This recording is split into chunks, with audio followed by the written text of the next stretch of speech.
vamos começar no dia de hoje estudando uma apanhado geral do Evangelho de João, né? Para nós conhecermos assim o Evangelho de João, nós precisamos saber, né, que o Espírito Santo ele desejou que o Evangelho fosse escrito. Havia um plano de Deus para que os Evangelhos fossem escritos, para que você, viu, Gabi, soubesse hoje o que aconteceu, senão como é que você ia saber, né? Ia ter que perguntar tudo para o seu marido, que ele saberia de qualquer maneira, né? Um iluminado pelo Espírito. Mas, como você não é igual a ele e eu, nós precisamos conhecer o Evangelho. Então, ele deixou registrado aqui, né? Mas nós temos que entender o seguinte: apesar de ser desejo do Espírito Santo, aquilo que se escreve, aquilo que se registra, é também desejo do Espírito Santo quem escreve. Então, o Espírito Santo não quer só que seja escrito, ele queria também que alguém com determinada característica o descrevesse.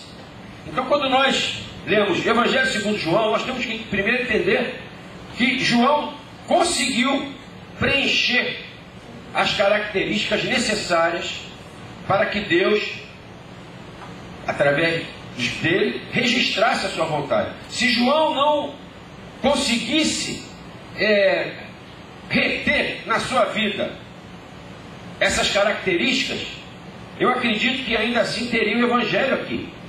Esse Evangelho aqui. Mas não seria Evangelho segundo João, né? Seria Evangelho segundo Fernando Eves, porque Deus esperaria até hoje para encontrar um rapaz como Fernando, né?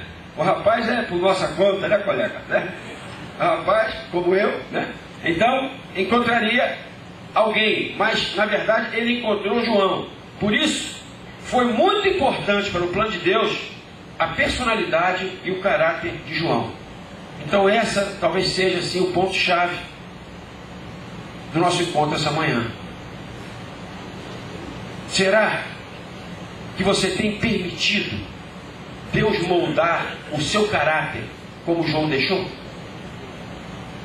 Porque eu não estou aqui assim dizendo da conversão de João. Eu não estou dizendo das coisas que João gostava de fazer.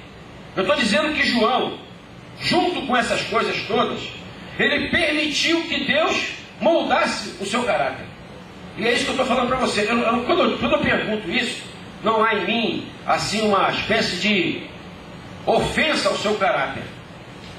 Até porque se eu encontrasse algum defeito no seu caráter, eu já tinha marcado conversa com você no gabinete, né? Mas eu estou explicando para você que às vezes você pode não ter defeitos, né, entre aspas, né, que todos pecamos, tudo, mas às vezes também você não permite que o Espírito Santo molde o seu caráter para que aconteça aquilo que Deus espera da sua vida. Talvez você responda: ah, pastor, mas se Deus não me encontrar a mim, ele pega outro. Não é assim não. Às vezes o plano de Deus é adiado gerações inteiras, milhares de anos até, a Bíblia registra Deus esperando, procurando alguém. E enquanto aquele novo passo de Deus não acontece, muitas pessoas sofrem, muitas vão para o inferno. Então, quando você não é a pessoa que Deus espera que você seja, sim, há consequências em sua volta. Eu não vou nem falar das suas, porque eu poderia falar mais simples. Você jamais será tão feliz quanto você seria. Porque quando nós estamos no centro da vontade de Deus, é a melhor felicidade que a gente pode ter. Amém? Muito bem, então vamos começar falando algumas coisas sobre João. João, ele foi um dos 12 apóstolos, e ele também pertencia a um dos 3 do círculo mais íntimo de Cristo. Ele era uma pessoa especial, né? Nós sabemos disso. Eu gostaria que a gente abrisse nossas Bíblias no livro de Gálatas, capítulo 2, verso 9, para ler um versinho apenas. Gálatas 2, 9. Pastor Daniel, nós vamos começar um grupo de oração para que você consiga uma Scofield com letra de águia. Se tu conseguir a Scofield, já acabou, né, pastor? Se conseguir uma Scofield com a letrinha comum, já acabou, pastor. Que a minha Scofield está totalmente, vamos lá. Gálatas 2, 9. Vou roubar meu livro de Gálatas, espera aí. As folhas estão soltas, estão gastas, né? Isso aqui está parecendo aqueles fariseus quando jejuavam, passava sombra assim para dizer que estava batido, né? Minha Bíblia está gasta, e tanto usar, humildemente falando. Não. Aqui é relaxamento mesmo. Não, também não é tanto. Gálatas 2:9. O apóstolo Paulo, ele está no livro de Gálatas. Até vou, para fortalecer o que eu quero dizer aqui. O apóstolo Paulo, ele esteve na Galácia pregando. E ali, como sempre, formou igrejas ali, né? Aquela região toda, enfim, aquela obra do Espírito Santo ali. E aí, passado algum tempo, algumas pessoas foram lá. E naquela época havia um problema, que dá até hoje, né? Algumas pessoas, elas acham que a vida espiritual do outro é proporcional à aparência que a pessoa tem. Eu não estou dizendo que a aparência não importa, mas estou dizendo que não é essa a regra de ouro, né? Então aqui eram judeus lá, então eles queriam que aquelas pessoas dali mantivessem alguns hábitos do Velho Testamento, estava naquela crise, né? E aí as pessoas falaram, não, vocês estão contando a história para eles que o apóstolo Paulo não falou. Eles falaram, mas o apóstolo Paulo não era apóstolo, não. E aquilo balançou as pessoas, e elas começaram então a abandonar os ensinamentos. Então Paulo escreve a carta a Gálatas, né? Mostrando, não para ser enaltecer, mas mostrando que eles deviam confiar no que ele falou, né? Essa carta tem a série de frases, né? Que ninguém me incomode, porque eu trago no meu corpo as marcas de Cristo, nessa carta, né? Mas no início da carta ele começa a descrever a vida espiritual dele, né? A relação que ele tinha com a igreja e com os apóstolos. Então, nessa hora, ele ressalta o que havia de mais importante, né? E ele diz aqui, né? Eu só vou ler o verso 8.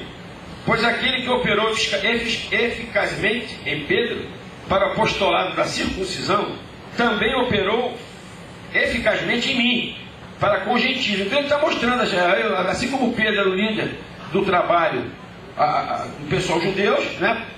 A vontade de Cristo estava naquele povo, Paulo recebeu aquela linguagem, né? Adequada para os gentios. Aí no verso 9 ele diz, e quando conheceram a graça que me foi dada, então ele está mostrando que isso que a obra dele, ele não fez sozinho, ele era submisso à igreja, né? Então ele está contando o encontro que ele teve com os irmãos lá de Jerusalém. Ele diz, então quando conheceram a graça que me foi dada, Tiago, Cefas e João, que eram reputados colunas, me estenderam a mim, a Barnabé, então aí ele conta. Então eu estou chamando a atenção que João era uma das 3 colunas da igreja. Então essa pessoa que nós estamos vendo, João, a personalidade dele, o caráter dele, ele não é o acaso, né? Ele era um dos 12 apóstolos, ele era um dos 3 do círculo mais íntimo, inclusive considerado uma das colunas da igreja. Quer dizer, é interessante, né? É um grande apelido, né? A coluna da igreja. Agora, se você transportar a igreja para a igreja local, eu quero que você saiba que a nossa igreja também precisa de colunas. E é necessário que você seja coluna da igreja. Aqui falei em 3, né?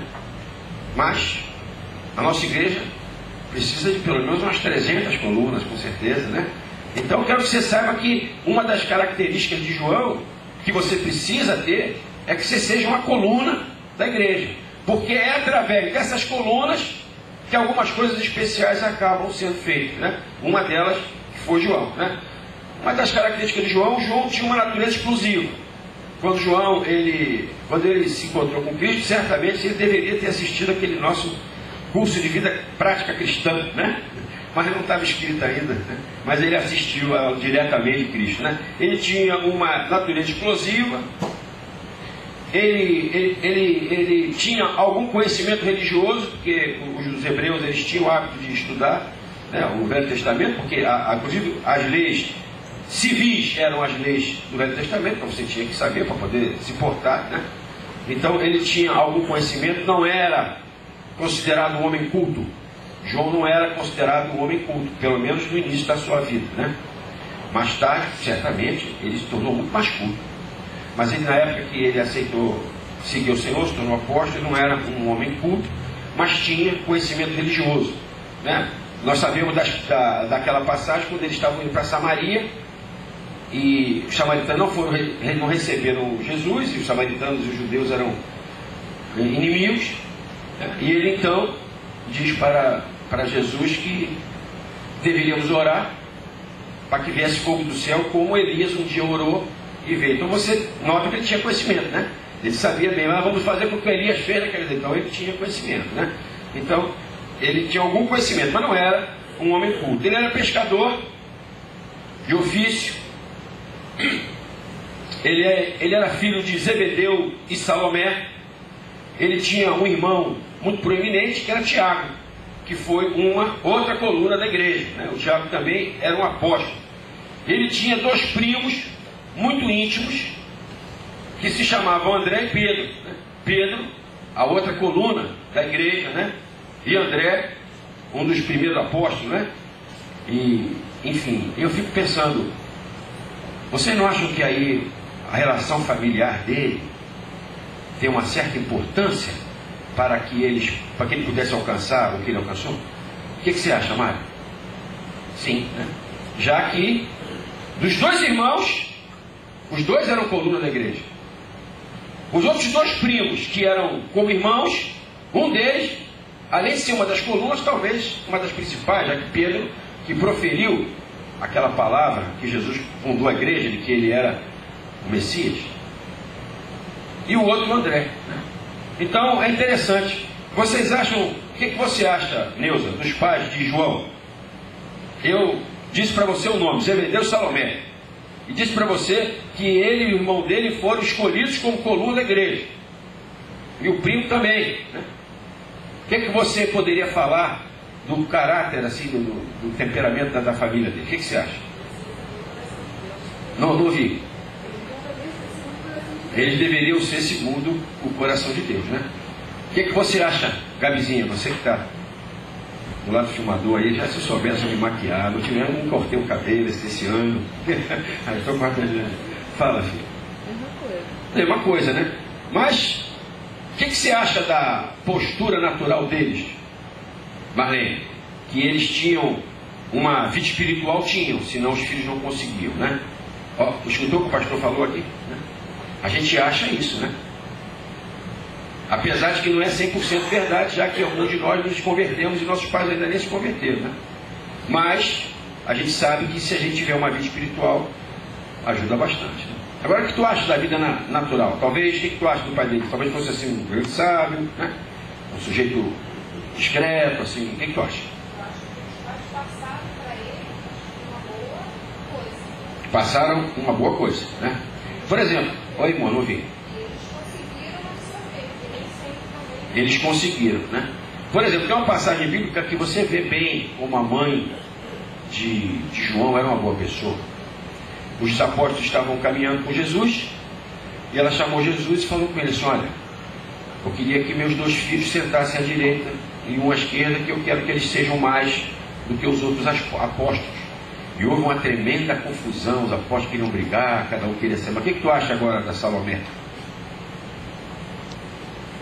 É interessante, né? Não, continua achando, pastor, vai. Agora tu me pegou um pouco, né? O apelido do pai, mas é que a Salomé não era mais o pai, era muito tranquilo, né? Um homem calmo, né? O Zebedeu, né? O apelido dele era Trovão. Zebedeu, o apelido dele é Trovão. Mas não é porque ele tinha uma voz grossa, não. Porque ele soltava os bichos, entre aspas, né? Então, às vezes, a gente às vezes precisa entender, né? Havia um relacionamento familiar que foi muito importante. Salomé realmente foi uma grande mulher. Salomé, ela foi uma daquelas mulheres que mantinham a Jesus, sustentavam ele com comida, aquelas coisas que uma pessoa precisa para ficar em pé, né? Ela ajudava. Mas, na verdade, não foi sempre assim. Elas também foram amoldando o seu caráter, né? Zebedeu era um homem muito violento, ninguém discutia com ele, ele era um mandão, né? Tanto que tanto o Tiago quanto o João eram violentos, como até o seu sobrinho Pedro também era, né? Pedro era violento, mas, na verdade, nós temos que saber que o irmão de Zebedeu chamava-se Jonas.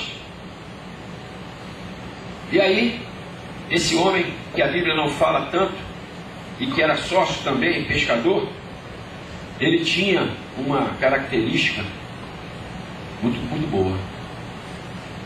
E apesar de Zebedeu ser um homem que tinha um temor a Deus, a sua vida, a sua conduta às vezes extrapolava do que Deus queria. Mas o Jonas era uma referência. Então Zebedeu às vezes ia indo para lá, mas aí ele acabava voltando, né? Jonas foi um homem muito especial no coração de Deus. A Bíblia não fala muitas coisas sobre ele não, mas eu já descobri algumas, mas dá para perceber, né? Então João, ele foi tanto influenciado pelo seu pai Zebedeu e sua mãe Salomé, quanto também foi influenciado pelo seu tio Jonas, né? Isso foi formando o caráter do rapaz, do homem, até que quando ele ficou maduro, ele, pela presença de Deus, deixou prevalecer aquilo que era melhor, né? Então, na sua maturidade, né, sua velhice, ele parecia muito mais com o seu tio Jonas do que com o seu pai Zebedeu, no sentido explosivo, né? Muito bem. Ele tinha uma outra característica de João também. A mãe dele, Salomé, era irmã de Maria, mãe de Cristo. Então, na verdade, eles eram primos de... irmã, olha só, deixa eu falar uma coisa. Aquele tempo, as aldeias, as cidades, as pessoas mais ou menos todas eram da mesma família, né? Porque não era como hoje, um intercâmbio muito grande, né?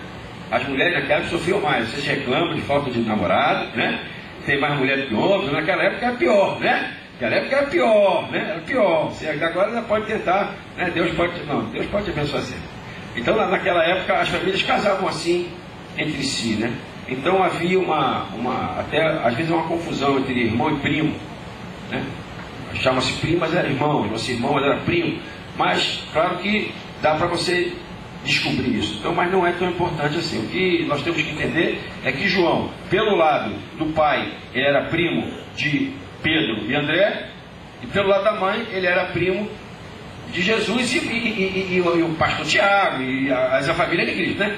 Mas então, ele tinha essa característica na sua família, né? Então, ele conseguiu conviver, né, com aquele ambiente. É lógico que nós sabemos que o Espírito de Deus, ele tem um propósito para tudo e espera o tempo certo. Quando Jesus veio a esse mundo, ele encontrou na pessoa de Maria uma mulher confiável para que seu plano caminhasse. Então é natural que a irmã dela, né, também tivesse algumas características que o Espírito de Deus podia usar, né? Por isso seus filhos acabaram sendo o que foram. Certamente Zebedeu também tinha essas características, né? O que fez com que esses homens tornassem tão importantes para o plano de Deus, né? Muito bem. Ele tinha uma relação, vamos falar sobre a relação dele com o Tiago e com o Pedro, né? João, ele era mais novo, mas ele não era assim, muito mais novinho. Ele era mais novo, mas ele era um rapaz, um homem de respeito. Não era um menininho que andava de mão dada com o Tiago e Pedro, não. Ele era um homem, ele era mais novo um pouco, né? Ele tinha algumas características especiais. Ele era tão violento quanto os primos, né? E o irmão. Tiago, João e Pedro eram bem violentos. Todos conheciam isso, né? Mas João, ele conseguiu desenvolver um relacionamento bom. A pessoa que é violenta, ela normalmente não tem muito relacionamento, porque ninguém gosta de ficar relacionado demais com uma pessoa muito violenta. De repente o cara explode aí, né? Então você fica meio afastado das pessoas. Mas João, apesar de ser violento, ele tinha um certo relacionamento. Então as características que João teve, que os outros dois não tiveram, né? João realmente, ele conseguia ser um pouco mais amoroso com as pessoas. Então aí talvez você já possa pegar, né, algo muito importante para a sua vida. Será que você se identifica como um sujeito amoroso? Os outros se identificam você como uma pessoa amorosa? As pessoas confundem um pouco. Amoroso é bobo, covarde, nada disso, né? Amoroso é uma pessoa simpática, é uma pessoa afável, uma pessoa que escuta, né?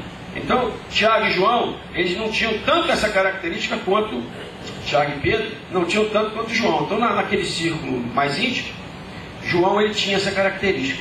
E essa característica fez uma certa diferença. Quando Jesus foi preso, ele foi ser julgado, João foi o único apóstolo que assistiu ao julgamento. Vocês vão vendo as características que vão diferenciando João dos outros, né? João, ele foi o único apóstolo que conseguiu entrar no julgamento. Na verdade, Pedro entra no pátio, mas quem abre a porta para Pedro entrar é João. A Bíblia diz isso. João fala com a pessoa que estava na porta: para deixar Pedro entrar, e Pedro entra. Então, João era o único que entrou. A Bíblia só diz que ele tinha conhecimento com o sumo sacerdote. Quer dizer, como que um pescador, né, humilde, tinha de relação com o sumo sacerdote? Né? Então, essa foi uma pergunta que o nosso presbitério andou envolvido aí tem umas 2 semanas. O que aconteceu? Né? Procurei em tudo quanto é lugar, nada mostra qual era o relacionamento. Você pode dizer assim, não, mas ele era amigo da família. Não era amigo da família, era amigo de João. Porque mais tarde, quando Jesus morre, ressuscita, que começa a igreja, são presos os principais apóstolos e um deles é morto na cadeia, que é Tiago, irmão de João. Então, se o sumo sacerdote fosse tão amigo da família para permitir que João entrasse lá no julgamento, ele não ia daqui a 15 dias matar o Tiago, né? E se tivesse que matar um, então mataram o Pedro, não? Enfim, não, ele, na verdade, a Bíblia também não diz que João era amigo do sumo sacerdote. Diz que João era conhecido. Então, esse relacionamento de João com o sumo sacerdote, de alguma forma, já era plano de Deus. Eu quero explicar que às vezes a nossa vida, a gente não sabe. Às vezes você tem a oportunidade de fazer algo por alguém, você tem a oportunidade de ser afável com alguém, mas às vezes você perde aquela chance. Aquele dia você está zangado, aquele dia você está aborrecido, não deve, está sempre errado. Mas você faz isso, mas você não perde só aquilo, talvez você perca uma porta que Deus está abrindo para você. A gente não sabe como João conhecia o sumo sacerdote. Engraçado que eu perguntei para... Eu estudei bastante naquilo que eu posso, né? Eu tenho acesso. E sempre foi suficiente, mas essa vez não tinha nada. Falei com o pastor Laci, falei com o Raul, Baptista Família, falei com o pastor Daniel, nosso enviado especial a todos os escritos do mundo, né? Tem a sua livraria, aliás, se você quiser comprar Bíblia, livros, né, chaveirinho, lápis, puxa, o pastor Daniel vende a preços populares, parcela, divide no cartão, cheque, até boleto ele tira do nome. Lembra? O Samuel depois passa lá e pega nossa brincadeira. Mas ele tem isso. Então ele procurou, né? É engraçado que a pastora, eu falei com a pastora, né? Conversando com a Beth, aí lá pelas tantas, ela quer saber uma coisa? João era amigo do sumo sacerdote porque ele era o peixeiro do sumo sacerdote. Ele era o personal fisher, sei lá, fisher, né? Personal fisher, né? Eu falei, pastor, eu estou aqui sério, estudando a Bíblia, né? E tu está me atrapalhando, né? Porque você está aqui me atrapalhando, né? Ela falou, mas você já procurou tudo, se a Bíblia não falou, é porque eu falei, não, tem essa. E fomos estudando, né? E fui fechando todas as possibilidades, não tinha nenhuma. De alguma forma, ele conhecia o sumo sacerdote. É incrível, porque o sumo sacerdote não é uma pessoa acessível, né? Então é aquele poder. Aí o pastor Daniel foi lá, procurou em outros idiomas, achou lá, aí me ligou. Né? E eu tinha contado para ele, quando eu estava falando com ele, que ela me disse isso. Falei, a pastora aqui está me atrapalhando. Aí ele ligou e falou, a pastora é espiritual, né? Porque foi Deus que revelou isso para ela. Porque na verdade as pessoas acreditam isso mesmo, né? Que o relacionamento dele com o sumo sacerdote vinha do relacionamento profissional, né? Porque certamente lá eles precisavam comer peixe, era a alimentação do local, e João era um bom peixeiro. Você pode imaginar que talvez no seu trabalho, em meio à sua atividade profissional, que você acha que não tem absolutamente nada a ver com o plano de Deus, e que às vezes leva você a se relacionar com pessoas que na verdade você nem gosta, porque aquele sumo sacerdote, apesar do respeito espiritual que ele tinha perdido naquela geração completamente a importância do que seria um sumo sacerdote. O sumo sacerdote era o homem escolhido por Deus. Quando Roma tomou posse daquela região, né, a Roma, o romano, né, o Império Romano, ele tinha essa característica, ele tomava posse de um povo, e ele tomava posse de toda a parte material, né? Ele passava a tomar conta das fronteiras, ele colocava um governador, ele fazia, mas uma coisa ele não fazia, ele não mexia na fé do povo. Ele deixava o povo com a sua religião, ele não impunha hábitos religiosos. A única coisa que ele fazia é o seguinte, ele não permitia que o líder religioso fosse alguém que ele não escolhesse. Então ele escolhia um líder religioso. Então por isso, o sumo sacerdote já não era mais a importância que tinha, porque se era Deus que tinha que escolher, como é que podia ser Roma que escolhia? Então eles fizeram até lá, eles tinham um hábito de tanto em tanto tempo, eles mudavam o sumo sacerdote. Quanto tempo, Paulo? Você lembra? O que é isso? 2 o quê? 2 anos. Então de 2 anos eles mudavam. Né? Então o sumo sacerdote não era um sujeito assim, muito, né? Respeitado espiritualmente falando. Então não era um bom sujeito. Então eu quero explicar que às vezes no teu trabalho você tem acesso e contato com pessoas que às vezes você nem... Imagina, para que João ia precisar da amizade do sumo sacerdote? Para nada. Como é que ele podia imaginar que Deus um dia ia fazer com que aquela amizade, aquele relacionamento se transformasse em algo tão importante?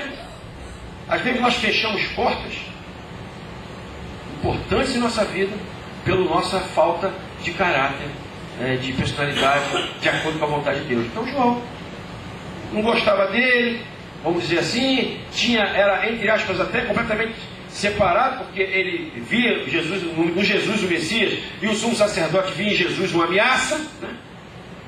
Mas ele era um bom peixeiro. E diz a Bíblia que ele realmente entrou, né? A gente não sabe se ele tinha um relacionamento direto com o sumo sacerdote ou com os empregados do sumo sacerdote.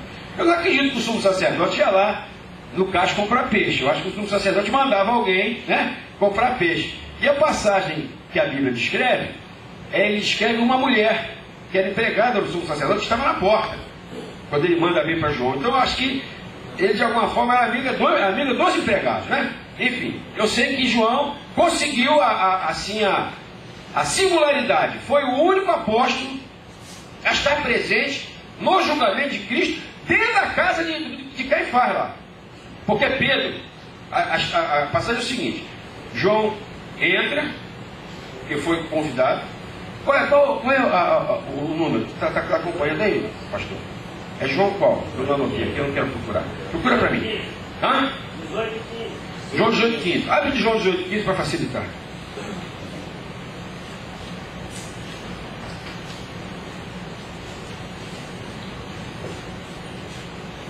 João 18,15.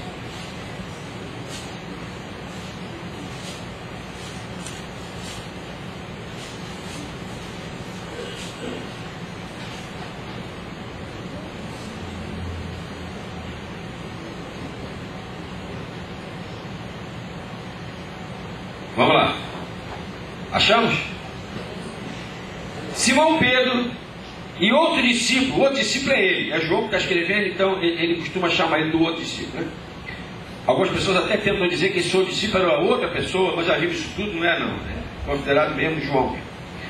Seguiam a Jesus, sendo este discípulo, que é ele, João, conhecido do sumo sacerdote, entrou para o pátio deste com Jesus. Pedro, porém, ficou de fora, junto à porta. Saindo, pois, o outro discípulo, o discípulo era ele de novo, que era conhecido do sumo sacerdote, falou com a encarregada da porta e levou Pedro para dentro.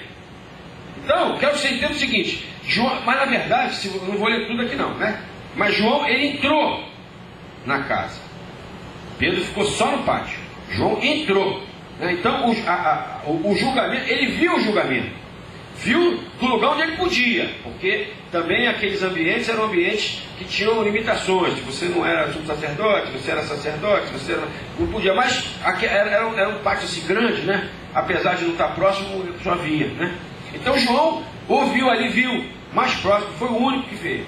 Apesar que Pedro entrou também. Às vezes a gente fala muito da perseverança de Pedro, né? Pedro, na hora que Jesus foi preso, ele deu uma espadada no malco, no soldado, né? E era sempre, e foi atrás, né? Mas João também foi, pô.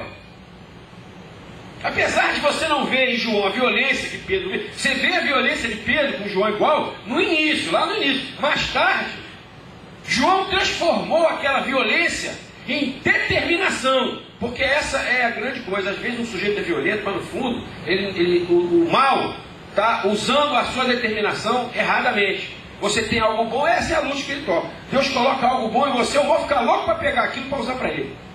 Todo sujeito horrível, se convertesse, talvez fosse assim uma bênção acima da média. Então, João, ele conseguiu. Aí eu já para um pouco e abra aqui para a nossa vida. E você? A minha pergunta é a mesma. Como é a sua personalidade, o seu caráter? Será que você está deixando coisas importantes da sua vida serem usadas de maneira errada? Fecha, né? Então entra João e Pedro. João vai atrás. Jesus preso, os apóstolos todos fugiram, os seguidores fugiram, e João e Pedro atrás. Aí há um problema. Pedro não podia fazer nada. Imagina, Pedro vendendo peixe, é para o sumo sacerdote. Pedro falou, mete esse velho aí para ele. Não sei se ele faz isso também, tadinho de Pedro, né? Mas, na verdade, eu não sei, sei que João foi bom. Aí chegou lá, era conhecido, entrou. Lá dentro, voltou e falou, ó, deixa o meu amigo entrar. Quer dizer, o cara tinha prestígio, né? E bota Pedro, né? E aí você pode lembrar que Pedro, quando entra no pátio, as pessoas reconhecem que ele era seguidor de Jesus. Mas vem cá, você acha que não reconheceram João?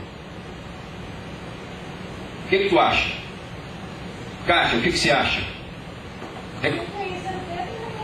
Ele era um dos três principais, né? Se ele pediu para entrar, quer dizer, quem é ele, né?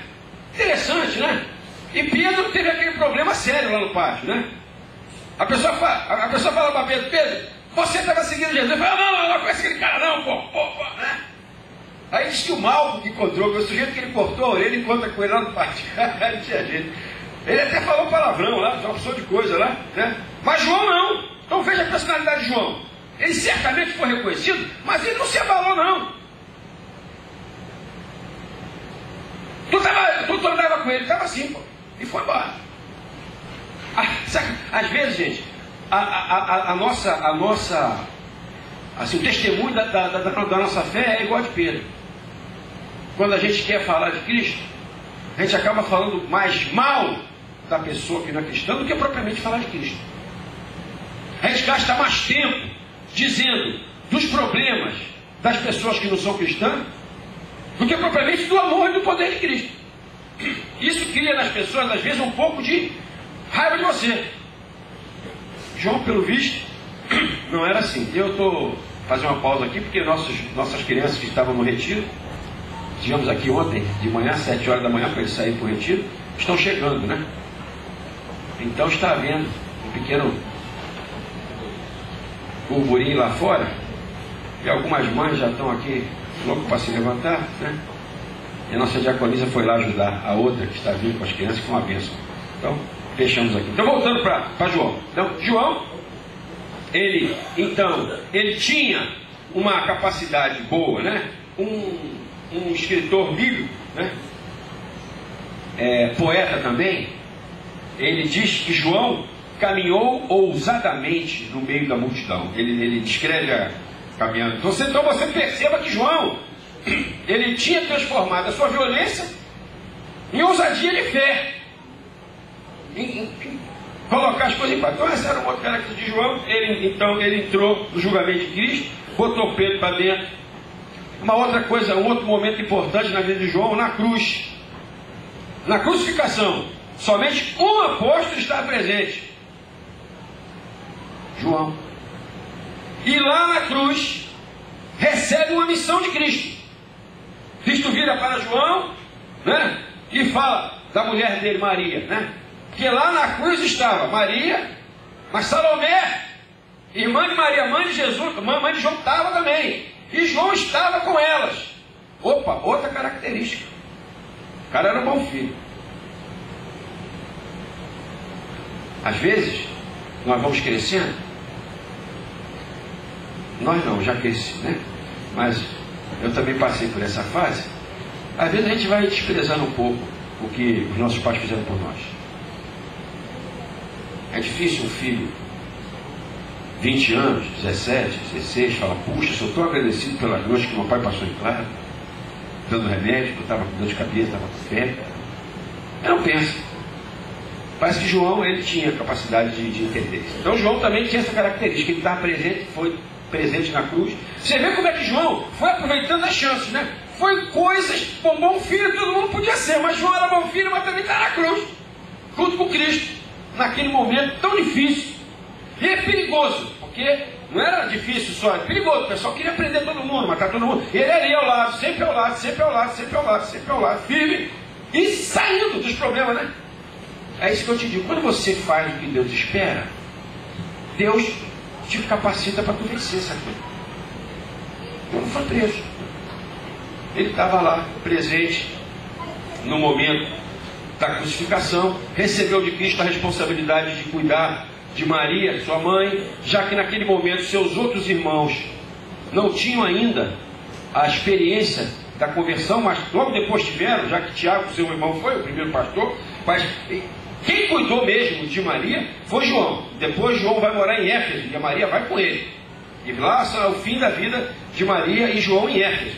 Duraram ainda muitos anos, né? João então viveu mais, né? Não chegamos lá ainda. Então, ele foi isso. Uma outra característica interessante que os outros dois não tiveram. Só quero falar, a coluna era Pedro, Tiago e João. Na hora de ir no julgamento, Tiago não apareceu. Mas foi coluna. Né? Mas Pedro foi, mas ele que entrou e botou Pedro para ele. Pô, Pedro xingou, foi igual, mas ele não. Né? Mais tarde, na crucificação, ele estava. Então, se você colocar os grandes movimentos de Cristo, os três estavam sempre juntos. Né? Mas nesses momentos, João estava com Pedro, apesar da conduta diferente. Ele estava, Pedro mais fraquinho ele estava, e mais tarde ele sozinho. Né? Então eu quero que você saiba que você tem que procurar também marcar sua presença com Cristo. Às vezes nós deixamos nosso relacionamento com Cristo para outro domingo, vem, culto. O pastor convida, vem quinta-feira. Assiste a escola bíblica, vem de noite. Não dá, eu entendo, sei que a pessoa não pode. Mas às vezes você está perdendo aí algo. Né? João naquela hora recebe um pedido de Cristo ali na cruz. Né? Muito bem. Outra característica em relação aos outros dois é que ele não foi preso com os outros dois. Quando Jesus morre, né, ressuscita e tudo, começa a igreja, mas já lá no livro de Atos, eles vão presos. Vai Pedro e Tiago vão presos, mas não prenderam João. Por que será, cara? Né? Fico pensando. E João fugiu correndo. Tu acha que João fugiu? Tu acha que João não foi preso porque fugiu? Era para a conduta do homem. Não fugiu. Mas por que não prenderam ele? Não sei. O que eu sei é que ele não foi preso. Né? Como é que ele se tornou amigo do sumo sacerdote? Não sei. Mas eu sei que ele conhecia. Então, eu quero explicar que quando você vai organizando a sua vida para o plano de Deus, Deus também vai organizando as coisas para que esse plano se cumpra. Havia um plano de Deus na vida de João que Deus queria que acontecesse. Aquilo que João podia fazer e fez, o conduziu para o plano. Mas aquilo que ele não podia fazer, não tem problema nenhum, é o que Deus fez. Então João nem foi preso. Nós sabemos da prisão de Pedro e Tiago. Tiago, seu irmão, é morto e Pedro é livre, né? Deus liberta Pedro, mas não liberta Tiago. Então, eu sei que às vezes quando a gente lê essa passagem, a gente esquece de uma coisa. O irmão de João foi assassinado. E João nunca murmurou. Não há um momento. Se você ler a passagem bíblica da prisão, da morte, do resto do plano da igreja, sem ler os evangelhos, se você nunca souber que Tiago era irmão de João, você nunca vai imaginar. Porque não houve mudança nenhuma na atitude de João em relação a Cristo e ao plano de Deus e as coisas em sua volta. Muitos irmãos aqui não suportam uma perda pequena. Às vezes não suporta a perda de um namorado. Às vezes não suporta a perda de um emprego, de uma dificuldade momentânea. Às vezes só passa por um problema, estraga tudo. Está vindo bem com Cristo, agora não tem, pastor, eu não venho à igreja não, estou orando, não consigo pensar em outra coisa, só penso naquilo, como é que eu vou fazer alguma coisa para Deus se Deus ainda não fez isso para mim? Então, pessoal, quantos de nós a perda demonstra quem nós somos? João perdeu o irmão, não se abalou. É um outro traço na personalidade que foi fazendo. João ainda não escreveu o evangelho, não, gente. Ele está só mostrando a vida dele, comparado com os outros três, que também podia ter sido Pedro, podia ter sido Tiago, não foi João, né? Então ele perdeu seu irmão, não se revoltou. Uma última característica em relação aos outros dois, que eu estou fazendo uma comparação, que é Tiago e Pedro, mas podia comparar com os outros dois, ele foi o último a morrer. João viveu muitos anos, porque Deus tinha um plano para isso, né? Porque esse evangelho de João foi escrito depois de todos. Deus precisava de alguém falar depois de todos, e esse homem precisava viver. E João foi, entre aspas, condenado à vida, né? Não foi condenado, ele foi separado à vida. Então ele viveu, e aí ele escreveu o livro de Apocalipse, né? Mas nós estamos só vendo as suas características para o evangelho de João. Uma outra característica de João: João foi celibatário. O seu envolvimento com o plano de Deus não lhe permitiu casar. Que renúncia. A Bíblia diz que você não deve se tornar celibatário por conta própria. Deus chama alguns para ajudar. Mas a palavra é essa: Deus chama, aceita quem quer agradar a Deus, mas não é mole. João, ele foi celibatário. Os outros apóstolos todos eram casados. Não pense que havia, não, se ele não casasse, não podia ser apóstolo, né? Bobagem, Pedro era casado, enfim, todos eram. A maioria, quer dizer, João, ele não casou nunca, ele foi celibatário, né? Então, o que nós podemos tirar da personalidade de João na relação com os demais é essa, né? Uma outra parte interessante de João também, da sua personalidade, era o seu relacionamento com Cristo. Ele era o mais amoroso de todos, né? Na ceia, aquele momento que ficou registrado, ele deitadinho no peito de Cristo, abraçado a Cristo, né? Quando Jesus diz que um havia de trair, ele abraça Cristo, senta abraça. Até as pessoas são inteligentes, eu acho interessante. As pessoas têm cada ideia, né? Esse filme agora, como é o nome que Código da Vinci, né? Código da Vinci, João não é João, João é Maria Madalena, namorada e esposa de Cristo. E a Mona Lisa é a descendente da família de... Isso é o Código da Vinci, né? A ideia é incrível, né? Porque João, como era um pouco mais novo, ele não tinha o traço físico como os mais velhos, barba. Ele não tinha barba, né? Mas ele não tinha, não sei porque ele tinha, ele fazia, não sei, eu não tinha. Então, as pessoas olham, como estava abraçado com Cristo, acharam que era um traço feminino. Ali, na verdade, era Maria Madalena. Olha que coisa. Depois que eu soube disso, eu falei, meu Deus, mas que ideia, né? Não vai nada, isso é uma heresia, um demônio que faz, tem gente que acredita em tudo, né? Mas enfim, João estava lá, né? Eu quero explicar uma coisa assim. Não só João era amoroso com Cristo, como a Bíblia mostra que Cristo realmente tinha por João uma afeição especial. Isso não fazia de Cristo outro tipo de afeição. Ele amava todos, mas João agradava mais a ele, né? Eu fico pensando, é bom, né? Você imagina, João era um primo mais novo, né? A Bíblia diz que é difícil, né, um profeta ter honra na sua casa, né? Tanto que Jesus sofreu até que os irmãos acreditassem que ele era o Messias, né? Então foi muito bom que aqueles seus primos, né, pudessem se converter. Mas ainda aquele mais novo, né? Eu fico falando, vou dar um exemplo meu para vocês terem também, aplicamente vocês também. Eu tenho muitas familiares meus na igreja, graças a Deus por isso. Minha família praticamente toda faz parte da nossa igreja, né? Meus cunhados, a minha mãe já faleceu, minha avó, enfim, né? Pessoas fazem. E meus sobrinhos também, né? Uns agora adultos, né? Que vieram para cá ainda crianças, né? Então, a gente vai vendo aquela pessoa, criança, ouvindo a palavra e vai crescendo e vai se tornando uma pessoa adulta. Aquilo te dá uma alegria diferente, né? Diferente. Você, às vezes, não tem, né? Aqui eu sempre gosto eu brinco muito com a Mara, né? Porque quando nós começamos a igreja, a Mara era o membro mais novo da igreja, né?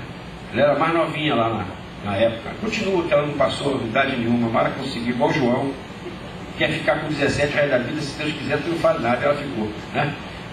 Então eu sempre, apesar do carinho de todos, né? A Márcia era bem também novinha, então a gente vai enlouquecer, fica adulto, casa, filho, segue a vida, né? Mas a gente tem aquela afinidade assim um pouco mais, né? Então eu tenho aqui na igreja algumas pessoas que eu vi pequena. A Neuzinha, mesmo nossa igreja, era prima da minha esposa, né? E por algumas vezes, para mim namorar, eu tinha que levá-la. Sei quem sabe, né? Mas eu levava. A gente ia no Tivoli Parque, leva a Neuza, claro. E vamos ali, Neuzinha, mas vou. E ela ia, era a prima, mas Não, hoje o diaconisa aqui da nossa igreja, eu estou tão responsável, mas tem um carinho especial. Não é verdade, não é verdade. Então João, ele dava uma certa alegria. A estrutura da vida de João dava uma certa alegria a Cristo. Mas além de tudo, ele era amoroso, né? Vocês estão rindo? Está pensando que é mentira? Não é verdade, Deus? É verdade. É verdade, sim. Então quando ela começou a namorar o Caô, eu me ajoelhei. Glória a Deus, Senhor! Glória a Deus! Eu orei muito por esse casamento, esse namoro. Casamento eu orei depois, na hora eu queria só me livrar.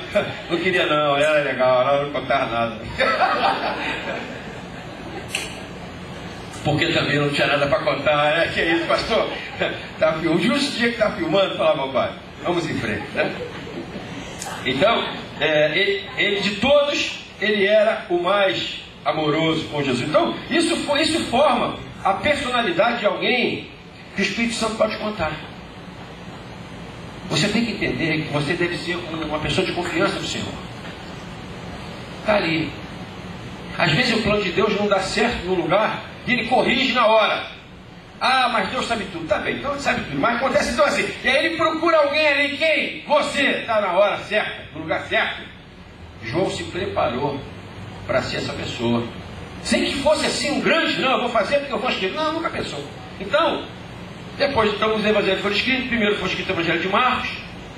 Marcos era um jovem que seguia a Cristo, aonde reuniu-se na casa dos pais dele para ceia. Jovem, era bem jovem, mas ele era muito amigo de Pedro. E na verdade, no evangelho de Marcos, ele descreve mais ou menos as palavras de Pedro, né? Mais tarde, Mateus escreve o seu, já um evangelho mais professoral, né? O evangelho de Mateus, é por isso que ele vem na frente. Ele é mais organizado, ele dá um pouco mais de detalhes. Então, e depois Lucas, mais adiante, escreve o seu evangelho. Não é o dele, mas ele é usado para isso. Na verdade, o evangelho de Lucas não escreveu o evangelho. O evangelho é a vida de Cristo, né? Lucas não escreveu só o evangelho. Lucas escreveu o evangelho de Lucas e o livro de Atos. Ele escreveu num golpe só, como se fosse 2 capítulos. Ele fala da vida de Cristo e fala da vida da igreja. Então, Lucas e Evangelho de Atos foi escrito junto. Acabou um, começou outro na mesma hora. Esse foi o objetivo que Deus deu para Lucas, né? Então, passaram-se anos. A igreja crescendo, né? Primeiro veio o Evangelho de Marcos, depois veio o Evangelho de Mateus, depois veio o Evangelho de Lucas, né? Então houve... esses 3 evangelhos são muito parecidos. Os milagres, a maioria tem todos, né? Muito parecidos, né? E ele não foi um acaso. Quando Marcos escreveu o seu, era necessário que todos soubessem do poder de Cristo, da sua identificação como Messias, e através da sua morte e ressurreição. Aí houve um problema. Começou a haver uma confusão. Os judeus que se convertiam, que acreditavam que Cristo era do Messias, os outros judeus que não se convertiam ficavam dizendo, você é idiota, porque Jesus não era Messias. Porque havia na lei sinais que demonstravam como seria o Messias. E Jesus se encaixava nesses sinais. Mas com o Evangelho de Marcos, você não entendia bem, porque um dos sinais é que ele seria descendente direto de Davi. Então quando Mateus escreve o seu Evangelho, ele coloca a genealogia de Cristo, porque Marcos, quando escreve, Marcos era perder tempo de genealogia, meu irmão. Ele começa já no milagre, na expulsa demônio, aquela coisa, né, que atraía mais a sua personalidade. Aí Mateus escreve a vida de Cristo, mas começa com a genealogia. Ele mostra que Jesus era descendente direto de Davi, já que seu pai José era da linhagem de Davi. Então, quando havia uma certa confusão, aí Deus lança o Evangelho de Mateus, entendeu? Não é que Deus faz as coisas? Mateus estava lá para escrever, né? Mas, pô, escreveu. Aí a Bíblia, o Evangelho é espalhado por toda a face da terra, os gentios começam a se converter, aí começa a haver confusão. Aí Lucas é escolhido para escrever o Evangelho junto com o livro de Atos, para mostrar que a igreja era a continuação do trabalho de Cristo. Mas Lucas tinha uma característica. Lucas, ele era médico. E na verdade Maria, apesar de ser esposa de José, e Jesus, filho de Maria, era da linhagem de José, mas na verdade Jesus não era filho físico de José. E isso passou desapercebido para todo mundo, menos para Lucas, que era médico. Eu acho até que Lucas deve ter pensado, puxa vida, se Jesus tinha que ser descendente de Davi, mas ele é descendente de Maria. Será que Deus estava querendo só a descendência formal ou estava querendo também a descendência física? Se você pensar bem, Deus também estava querendo a descendência física. E aí Lucas faz uma descoberta. Maria também pertence à linhagem de Davi.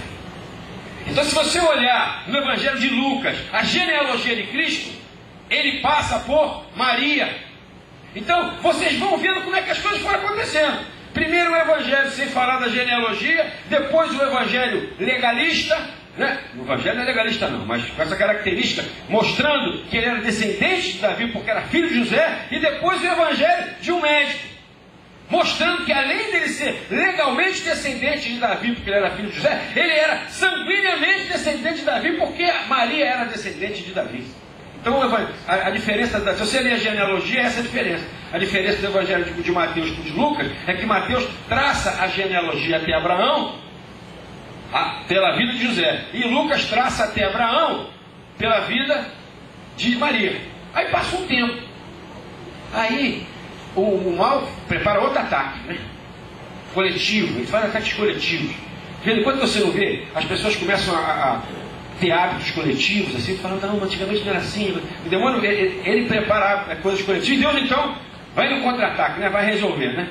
Então mais tarde começou a ver o seguinte, que as pessoas começaram a olhar para Jesus como se ele fosse um poder. Ele era um poder. Os gregos, que dominavam a cultura da época, o Evangelho foi levado para os gentios, eles olhavam para Cristo como se fosse um poder. Eles não olhavam para Cristo como se fosse Deus. Para os judeus, eles sabiam que Jesus era o Messias, por causa que, para os judeus, a genealogia de Abraão para frente já era suficiente. Mas para os gentios, que não tinham uma relação direta com a lei, começaram a achar que Jesus era um poder.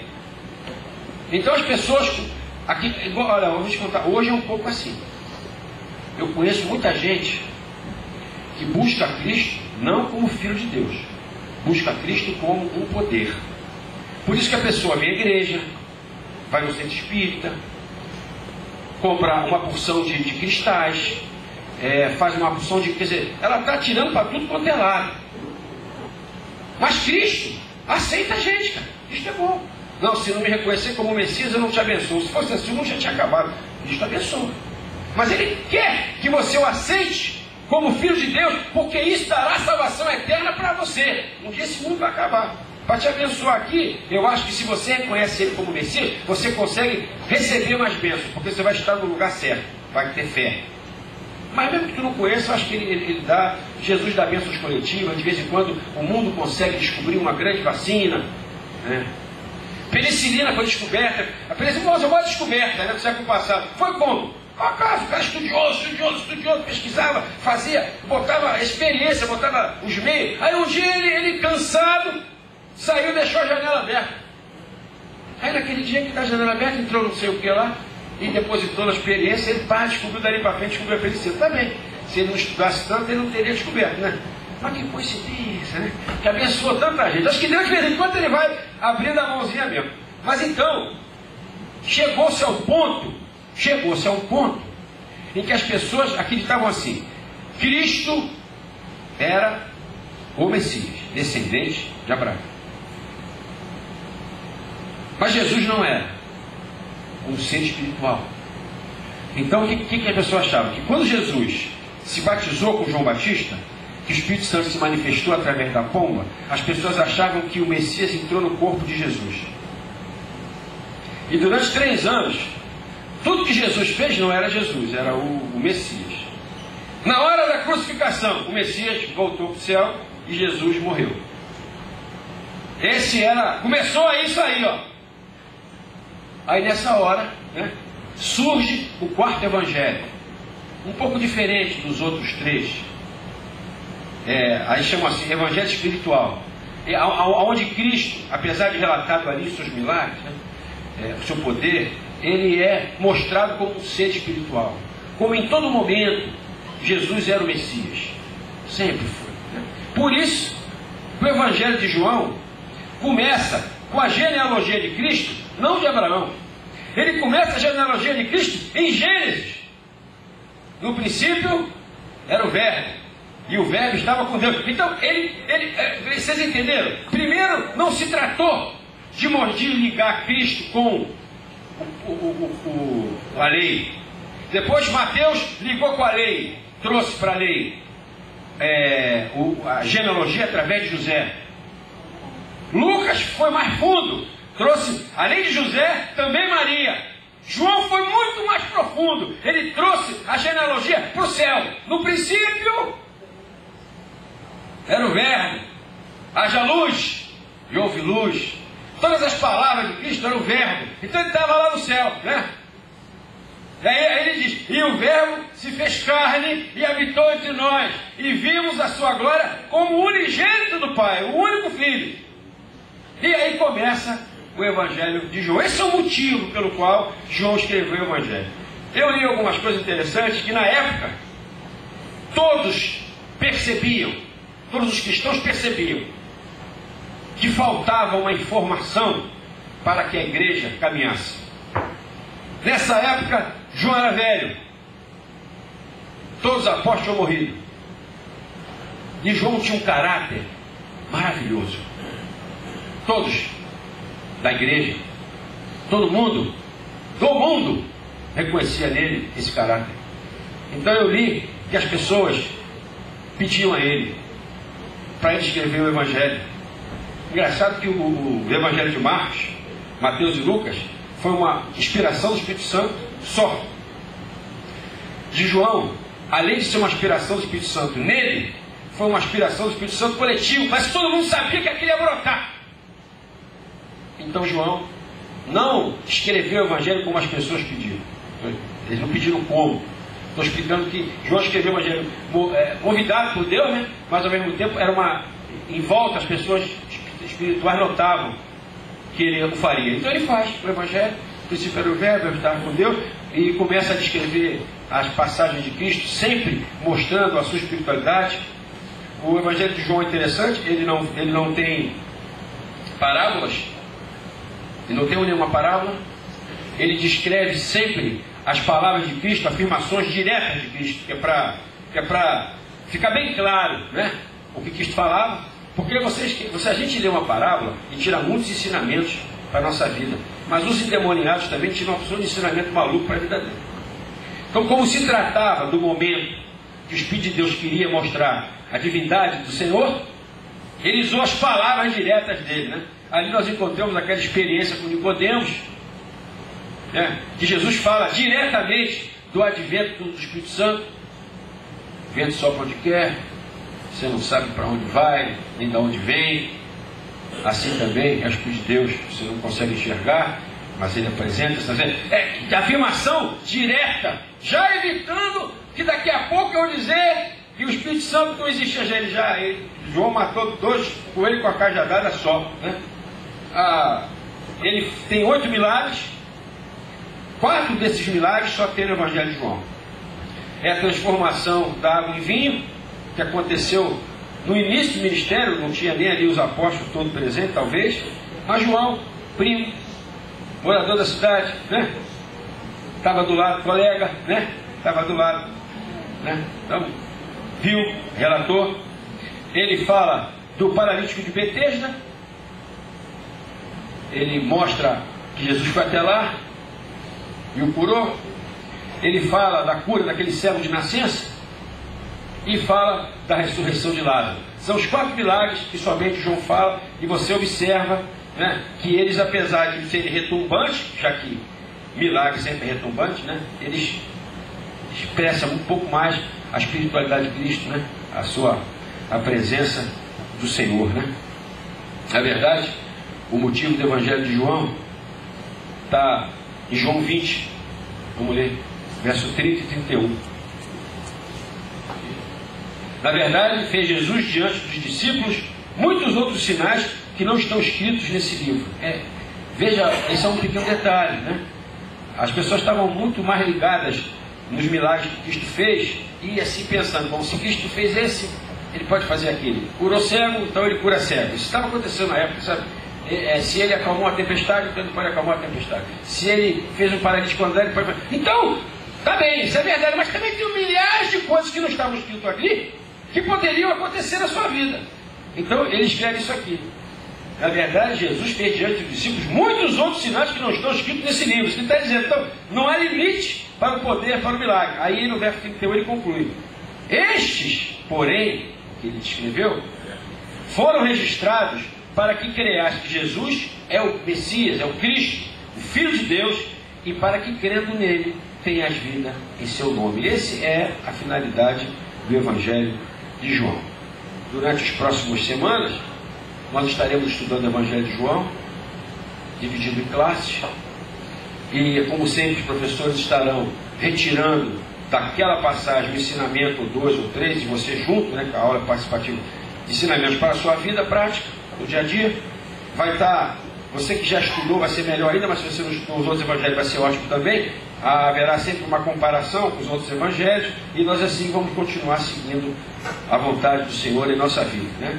Está registrado aqui: estes, porém, foram registrados para que creias que Jesus é o Cristo, Filho de Deus, e para que crendo tenhas vida em seu nome. Amém?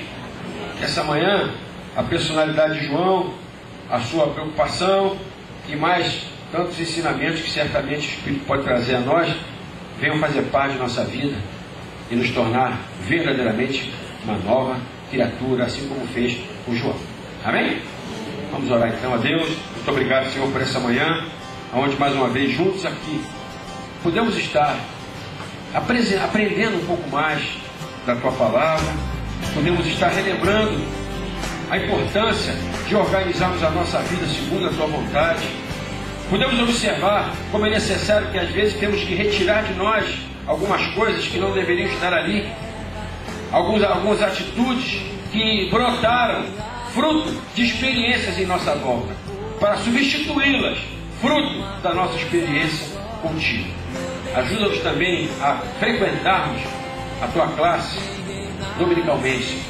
Tira, Deus, todo o embaraço, e em nome de Jesus cria em nós também a mesma determinação de João, que fez com que ele estivesse presente em todos os momentos, assim como nós queremos estar presente em todos os momentos do Teu propósito aqui nesse lugar. Essa é a nossa oração. E a razão do irmão.